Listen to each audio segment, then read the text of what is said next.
Ok, o estudo da lição número 5, na parte do domingo, nos leva ao entendimento da hora do juízo.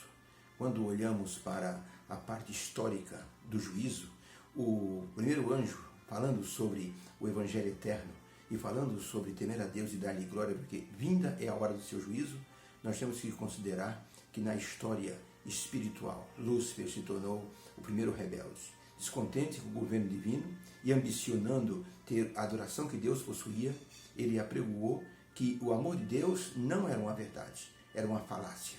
Ele apregoou que Deus era injusto com suas criaturas, exigindo adoração e obediência.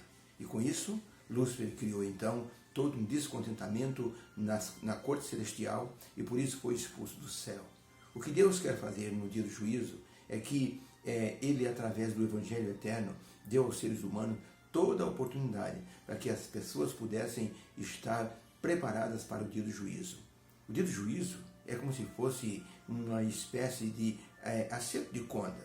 Não que Deus queira assim maltratar as suas criaturas, porque quando a Bíblia fala que Deus tem que condenar uma pessoa que Ele criou, isso a Bíblia chama de um estranho ato de Deus. Deus faz tudo, sempre fez e fará tudo para a salvação daqueles que Ele criou e que Ele, na cruz do Calvário, através de Jesus, procurou salvá-lo. Por isso é importante entendermos que a hora do juízo, ela tem sempre algo que precede essa hora do juízo, que é o Evangelho eterno. O Evangelho eterno é uma grandiosa chance para todos os seres humanos caídos aproveitarem e estarem então do lado divino, do lado do bem, do lado assim certo no grande conflito. Por isso, Ellen White escreveu em Fundamentos da Educação Cristã, na página 251, que Deus se antecipou a toda necessidade humana para que a providência tomada fosse assim, que alcançasse todo ser humano. E ela chega a dizer o seguinte: ninguém será desculpado no dia do juízo por haver acalentado descrença e assim resistido às operações do Espírito Santo. Ninguém será desculpado por haver resistido às operações do Espírito Santo para a salvação. Não é uma insensatez uma pessoa não pensar no dia do juízo? Neste mundo em que nós vivemos, é impossível que uma pessoa seja tão inocente que não saiba que haverá um ajuste de conta. Mesmo em nossas religiões antigas, nós ouvimos falar de que haverá um juízo final. Então, Deus não pode desculpar uma pessoa que diz que não soube ou não sabia do dia do juízo. Talvez alguma pessoa em alguns lugares muito remotos, em alguma tribo, mesmo nas tribos mais incultas, existe a ideia de um ajuste de contas. Por isso as pessoas não serão desculpadas. É como dizer assim, um homem entra no hotel, come do bom e do melhor, vive às custas ali de tudo que lhe é oferecido, no restaurante, no quarto, com toalhas, com um quarto bem asseado, com as pessoas limpando o quarto, trocando os lençóis, trocando cobertores, dando a ele o melhor. Ele vai no restaurante do hotel, come do melhor, 3, 4 refeições por dia, toma suco do frigobar e assim por diante. E quando chega no final de uma temporada, ele diz: eu vou embora. Na hora que ele vai sair com a mala, o gerente diz: um momentinho, onde o senhor vai? Estou indo embora. Mas peraí, nós temos uma conta para acertar. Uma conta? Eu preciso pagar? Peraí, diria o gerente, está aqui um homem que ou é tolo ou está se fazendo assim de espertinho. O senhor vai ter que acertar a conta ou comigo ou com a justiça. Então não é possível que neste mundo haja pessoas que vivam assim, sem nenhuma preocupação com aquilo que faz ou com o ajuste de contas divino. Todo mundo tem consciência de que suas atitudes, seus atos serão cobrados por Deus. Mas para minimizar essa situação, Deus colocou uma válvula de escape, que é o Evangelho eterno.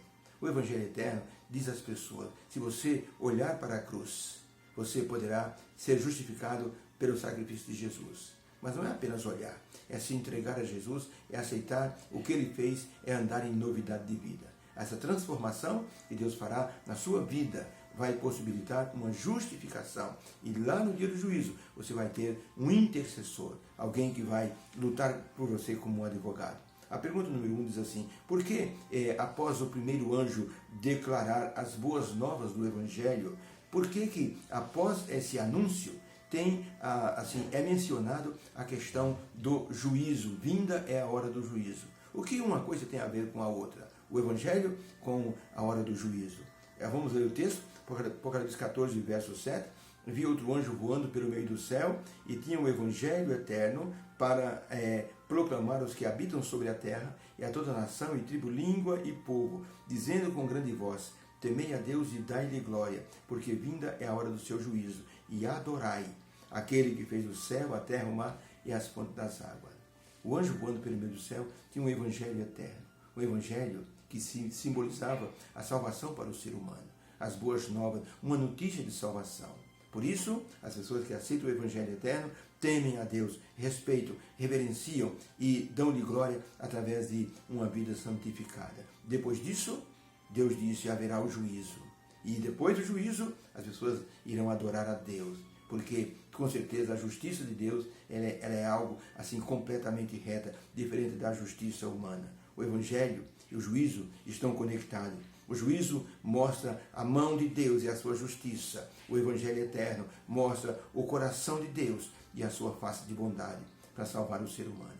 Deus fará tudo e sempre fará tudo para salvar o ser humano.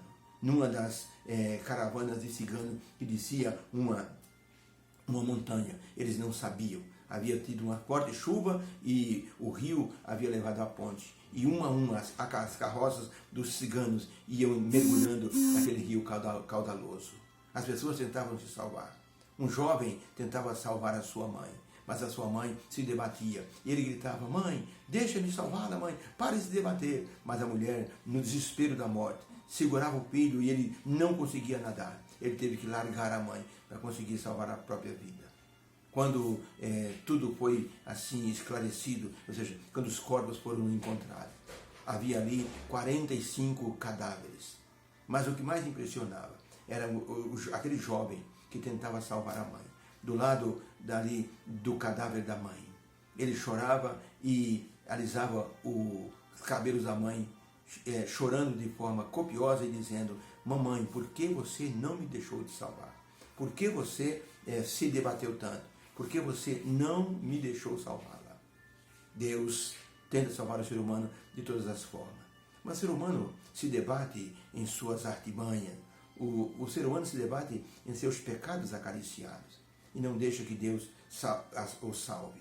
Por isso, Ellen White escreveu no livro Testemunho para Ministros e Obreiros Evangélicos, na página 437, o seguinte: Deus a ninguém condenará no juízo, se honestamente a pessoa acreditou numa mentira.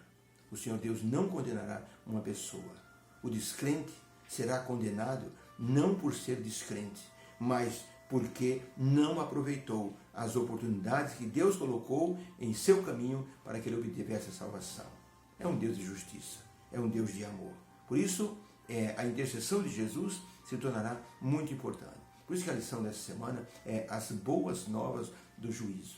Mesmo que haja um juízo, haverá antes do Evangelho eterno. O Evangelho eterno não invalida o juízo acontecerá de toda forma. O que nós precisamos é nos aproximar de Jesus como nosso intercessor, para que ele, como nosso advogado, nos represente diante do Pai e nos justifique. Em Roma, um soldado desrespeitou o imperador.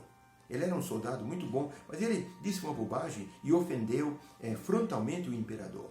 O imperador chamou, julgou e disse: está condenado, você vai morrer amanhã.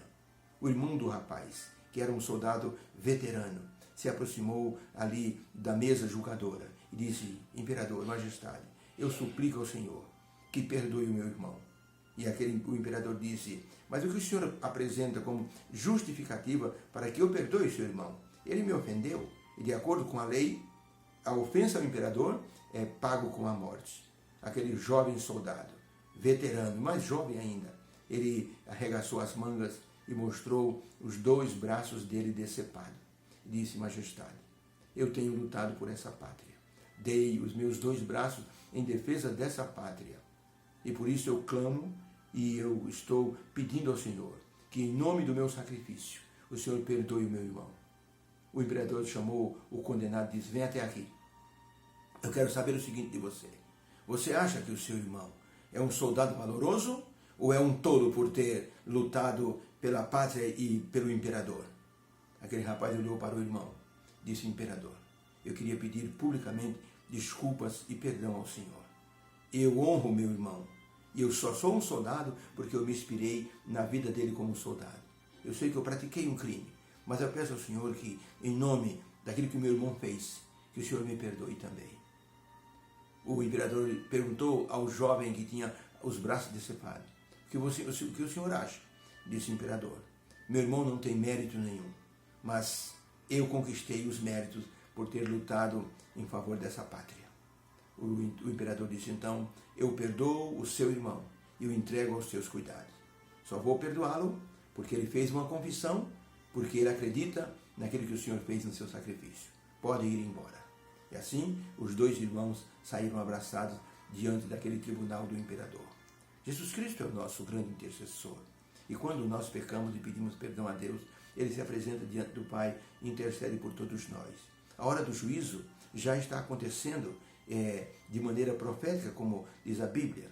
O julgamento já está acontecendo no santuário celestial.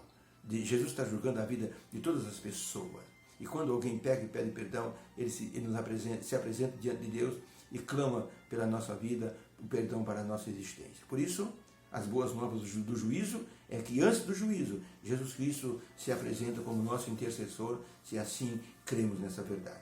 Por isso, Deus não desculpará nenhuma pessoa que rejeitou todas as formas que Deus fez para que a pessoa pudesse ser salva. Somente os que não querem mesmo é que serão condenados. Vamos orar. Obrigado, Senhor, pela lição de hoje. Aceitamos, Senhor, de coração, a intercessão de Jesus. Aceitamos a mensagem do Evangelho Eterno para que no dia do juízo nós possamos ser tidos como inocentes diante da sua presença. Que o Senhor nos dê essa graça em nome de Jesus. Amém. Deus abençoe você. Tenha um domingo abençoado com sua família e que a semana seja abençoada pelo poder de Deus. Obrigado por tudo. Amém.